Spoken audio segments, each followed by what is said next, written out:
Moving on to my thoughts on the co-main event. Guys, I want to ask you, who do you think won this fight? Because personally, for me, I watched this one live. I watched all of them live, but this I did watch this one live, and I saw the first round play out, and I didn't think it was a 10-8. I know a lot of people think it's a 10-8. What the hill I want to die on. I'm not going to sit here and fight that it's not a 10-8 because I do think you are valid to give it one. But for my personal criteria, I don't think Chimaev was not particularly close to any submission. I know they gave him one sub attempt here.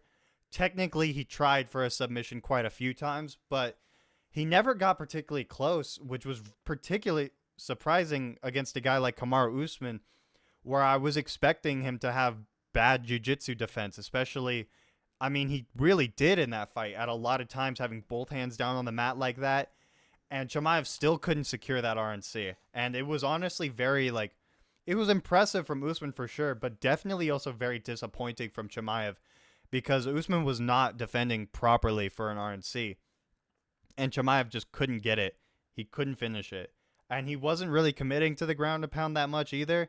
He definitely, I mean, as we can see, like, I feel like these strike numbers look a lot worse than it felt like watching that round because definitely watching that full round, you were kind of feeling like Usman was about to get finished at any moment. But at no point was Chimaev actually dealing that much damage or getting him that close to a submission. It was mostly just positional control to like a high level of dominance for that whole round, which, I mean, yes, a dominant round's a dominant round, 10-8 if you will. I personally don't, though, because the damage just wasn't there. Moving on to the second round, pretty clear win for Usman. I mean, not like a super action-packed or exciting round, but his shots just seem to have a little more impact. These numbers look a lot closer than I remember watching the fight, but it's pretty unanimously conceded that the round two is for Kamaru. And, I mean, look at this round three, you guys. Just look at these numbers. That takedown from Chimaev didn't do anything other than really give him control time. And I think that's kind of a big theme with a lot of these Russian fighters is like, you know, it's been heavily in the spotlight lately for the rules of how judges score fights.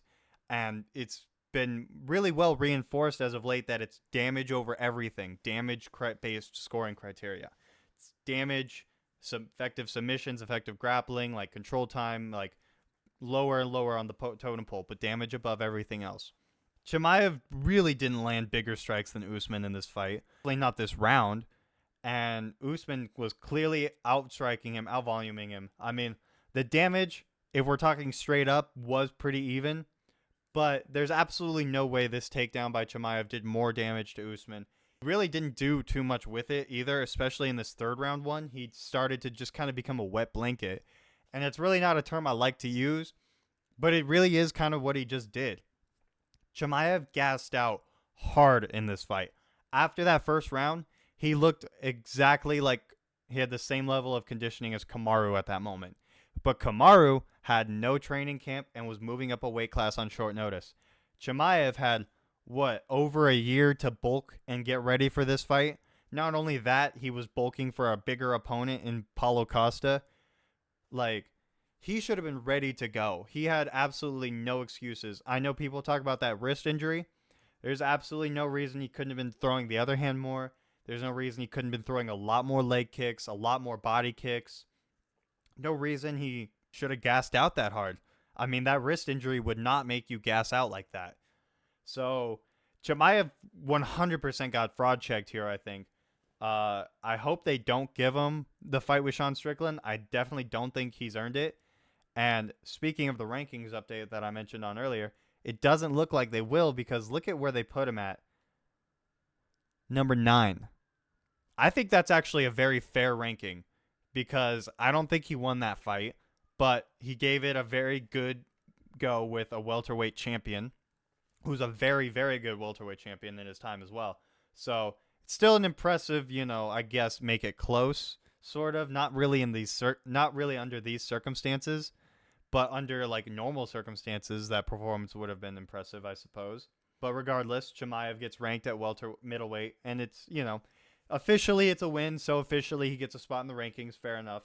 I think number 9 is pretty fair given what he showed in that fight. I think he needs some sort of main event fight night, 5-round fight or 5-round co-main somewhere, and we need to see him in a 5-rounder because he's gassing out bad by the second round of these 3-round fights, and I need to see if Chimaev goes into a 4th round, is he going to get finished?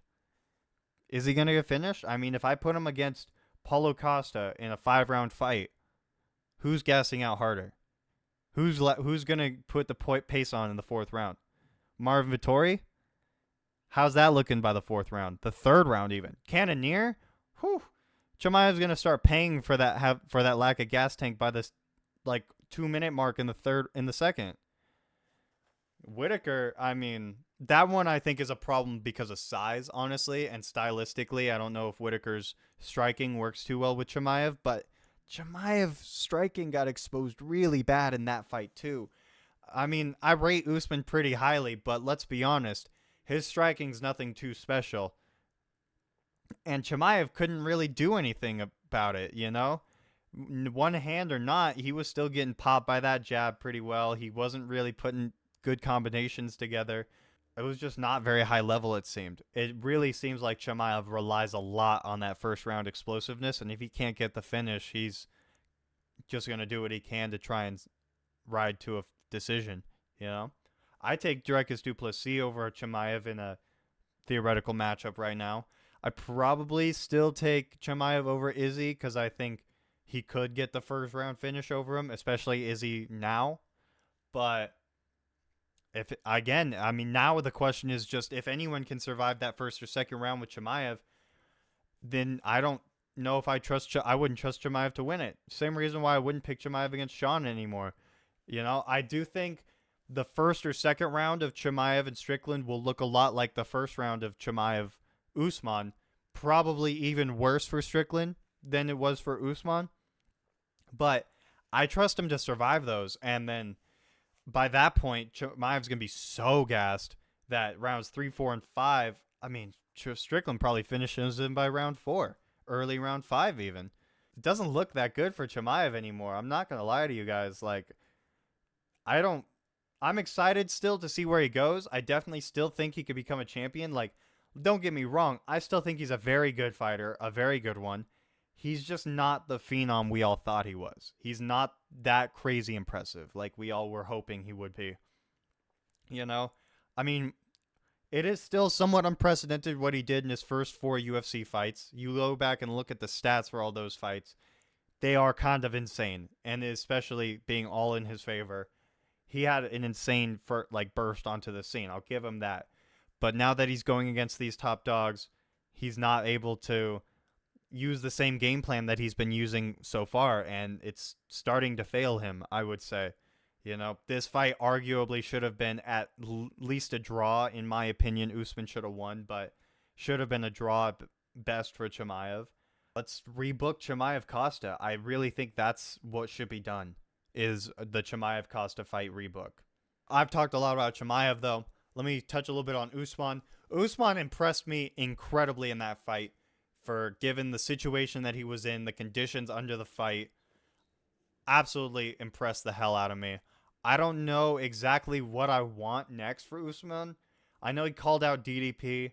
I think that's a terrible idea because I think DDP is probably looking to get that middleweight title shot now that Chimaev's so low in the rankings, plus he's injured.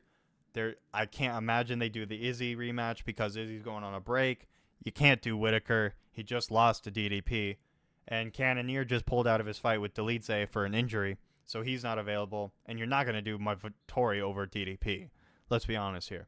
So I think that's what's happening with the middleweight title. So Usman shouldn't really get that. But I think Usman should. Personally, I think Kamaru's best bet right now is to get a little bit of time, properly bulk up to middleweight, and maybe take on like a Vettori, take on maybe even a Whitaker. Technically, they're both coming off of losses. I mean, hell, you could put him against a Roman Dolidze for all I really care. He two short notice fights for him back to back. I do think he has a great chance at middleweight, especially against Chimaev. I think after that fight, he could still like fight for getting another fight, a chance against one of these higher ranked middleweights, and not have to fight somebody down here, which would put him right in line for a title shot because of that win he has way back in the day against Sean Strickland. That's a great story. That's a fantastic story, and I'd love to see Strickland versus Kamaru Usman in like 2024. That would be a fantastic fight. Strickland probably takes it this time, but who knows? A properly bulked up middleweight Usman, that could be a problem for anyone. So, those are my thoughts on the fights, guys. I might go back and make another video going over some of the prelims or some of the other main card fights because this was a shit show of a card, but at least these main and co-main events left us with some interesting things to think about for the time being. And yeah, that's about all I got to say for you guys. Thank you guys for watching. Please like, comment, and subscribe. All the support is appreciated. And as always, stay violent.